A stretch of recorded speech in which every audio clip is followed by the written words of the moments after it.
everyone. Welcome to week 3.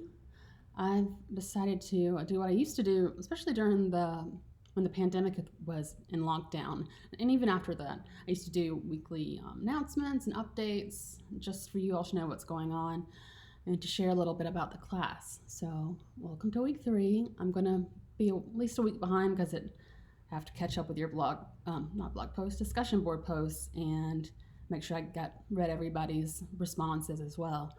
So this week we are in, where are we at? We are Fundamental Concepts of Information. So you're going to be reading the Buckland article, which is an article that I had to read as my first semester of the doctoral program. And I thought it was just a super interesting article, and we had, in doctoral programs, classes are set up in seminar style, so it's basically a discussion group where we all talked about the article. So I thought maybe you would have a lot to say. We're going to see. I used to use a different article for this assignment, so this is a test run on it for this semester. We'll see how it goes. But that assignment is due, the Critical Thinking in Buckland article is due September 26th. Let me know. I'm pretty flexible about due dates. Just you need to give me a heads up if you need a little wiggle room, like a day or two or a little bit more, but I'm usually happy to accommodate. For this one, it has a critical thinking worksheet, which you can approach 2 ways. I've had students ask in the past before about this. You can either write it as a full essay, which to me reads a little easier just as the person reading your assignment, or you can answer each question within the worksheet. Just answer it like question, answer, question, answer, question, answer. Whichever one you want, it's really up to you. Just as long as you answer each of the questions fully, and so I know what you're thinking about and where you're going with your statements, and drawing some links back to the article. But you'll have to give me some thoughts about how the Buckland article and this worksheet work together. I might have to make a new worksheet. We'll see how it goes. But again, that's due September 26th, which should be, I tried to make all my assignments due on a Monday. Okay, that's a Tuesday. Never mind. Correction, I tried to make them all on Tuesday because that's when, our week starts. It's already been a long semester, and it's only the beginning of week 3. Let's see, what else to talk about? I want to keep these relatively brief. Sorry, I live in an apartment complex that during the workday it gets a little busy with traffic, so forgive me for the background noise. Let's see, what else should I talk about? Thank you for your discussion board posts. I think you all are doing a really excellent job at responding to the prompts. I know in asynchronous courses it can get a little tedious to like every week write a discussion board post, a response, and then another response. But it's a pretty good way of getting you all to get to know one another and just to bounce ideas off each other. And I always learn something from reading your posts, so thank you for that. So you all are doing very well at those. So I wanted to call out, I'll do this each week because I think it's a fun thing to do. For each week, I'm going to call out like a couple students that I thought, whose posts I thought were really well written. So if this is regarding week 1, let's talk knowledge infrastructure, which I know can be a complex discussion. So I really I liked Gabby's point that she made when she was talking about creators having to rely on distributors and disseminators to get their products to users, and not every creator had the opportunity to have their own disseminator. But now with the internet, people of color, LGBTQIA+,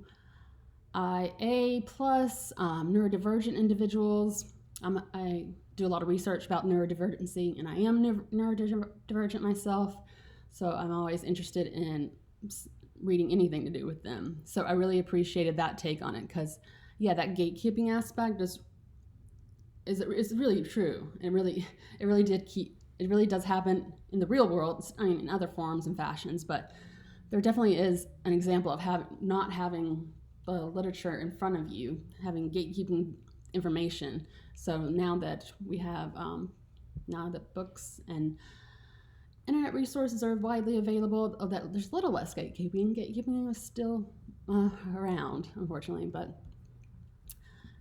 we do what we can with what we have. And I also really liked Emily's post because she talked about Milwaukee Public Library District, which is, I live in Milwaukee, so I use the library system all the time, and just got back from a walk to my public library, or my local branch, and just fantastic library system, really quick on like getting books on hold and that sort of thing. But I have had some of the students in my past courses who have actually worked on their social media team. So their Instagram, their TikTok account, I think their TikTok account kind of became famous before the Instagram, and then it's just all kind of blown up. It's really impressive. But in that way, it is interesting that Emily notes that Milwaukee has become its own creator as well as a disseminator of information, and that libraries have long done this. And she points out the example of story times and making flyers to advertise programs, maybe even the programs themselves. So the library can function as a disseminator and as a creator, which is a pretty interesting concept. And one more. I like Simone's analogy of talking about Victor Hugo's The Hunchback of Notre Dame. And if you haven't read some of these, I'll highlight some quotes from them and put them in the announcement post. But anyway, talking about how the priest was worried about the printing press taking away power from the church, and using this analogy to show that the fact that the knowledge infrastructure was pretty linear until the printing press came along. And then people could choose where they wanted to go for their information, and also choose how they wanted to interpret their information. If they wanted to go directly to a religious figure for their information, or go somewhere else.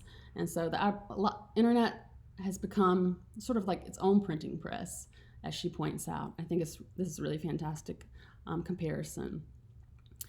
And yeah, I agree with what you said, Simone, about AI search engines. I've been messing around a lot with AI just for curiosity's sake.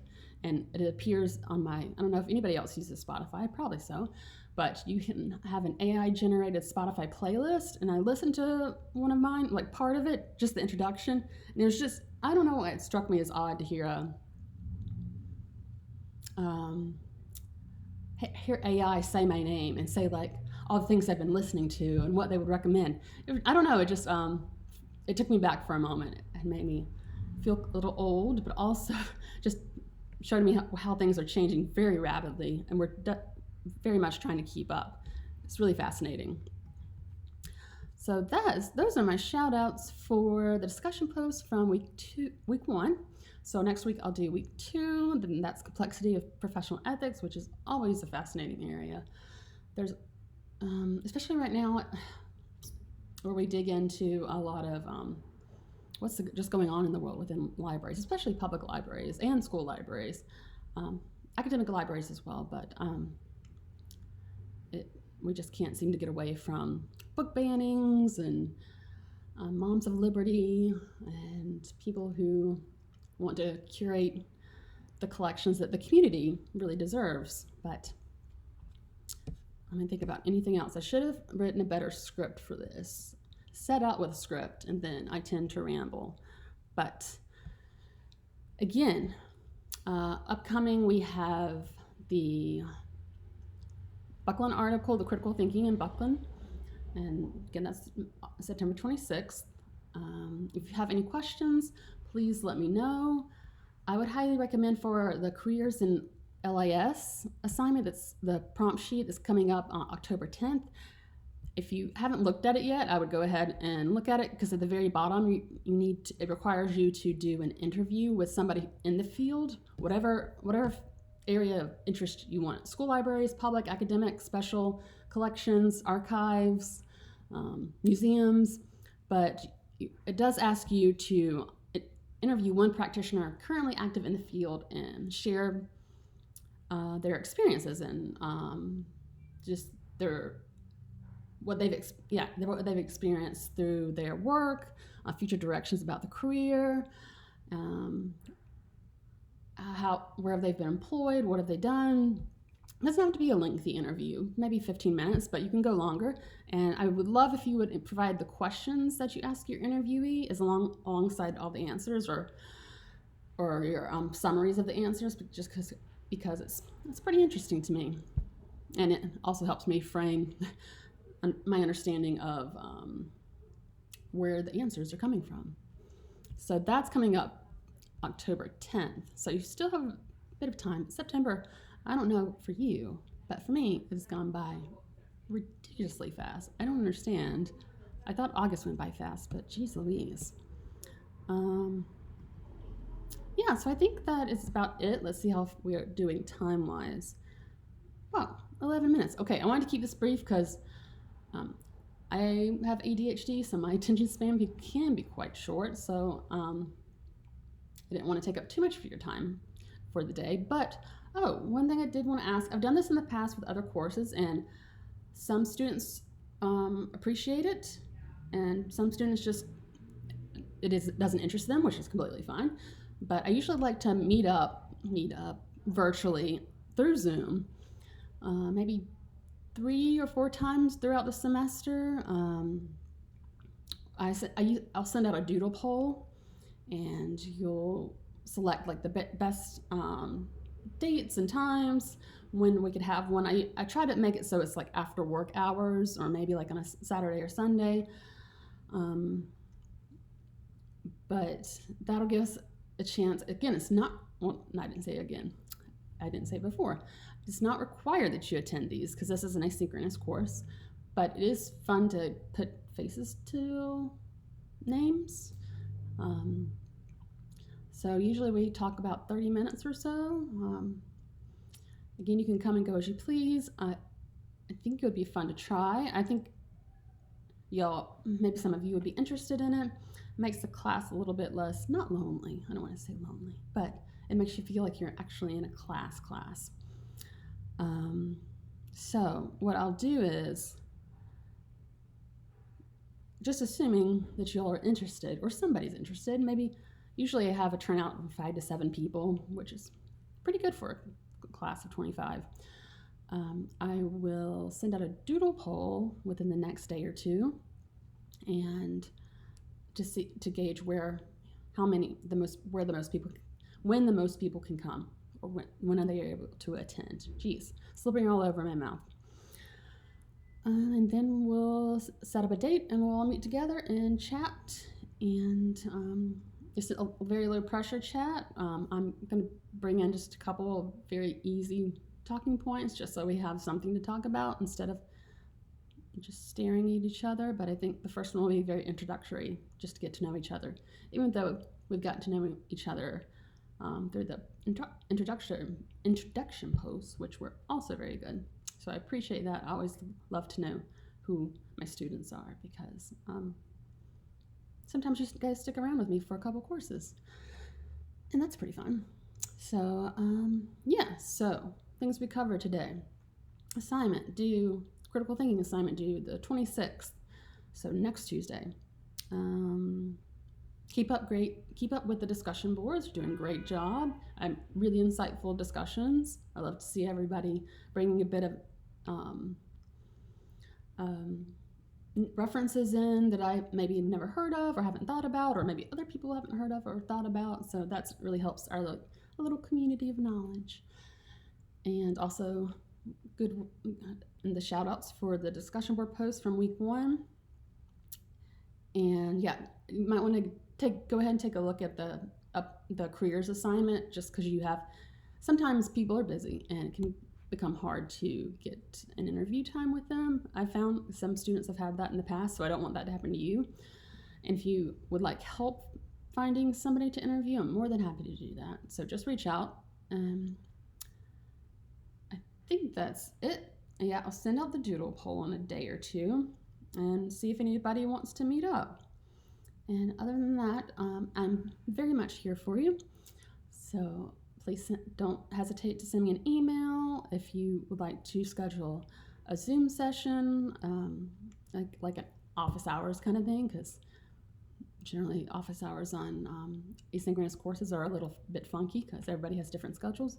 But if you would like to talk with me on the phone, like old school, or Zoom is a great option. We can also use Teams because UWM kind of forces that upon us through Outlook and all that. But I am very flexible and can work around your schedule. So, nothing else to report. Now I'm just rambling. But thank you very much for listening to this, and I will talk to you next week. Have a great rest of your week. And definitely let me know if you have any questions, feel overwhelmed, confused, anxious. I feel all those things a lot of the time. So, thank you.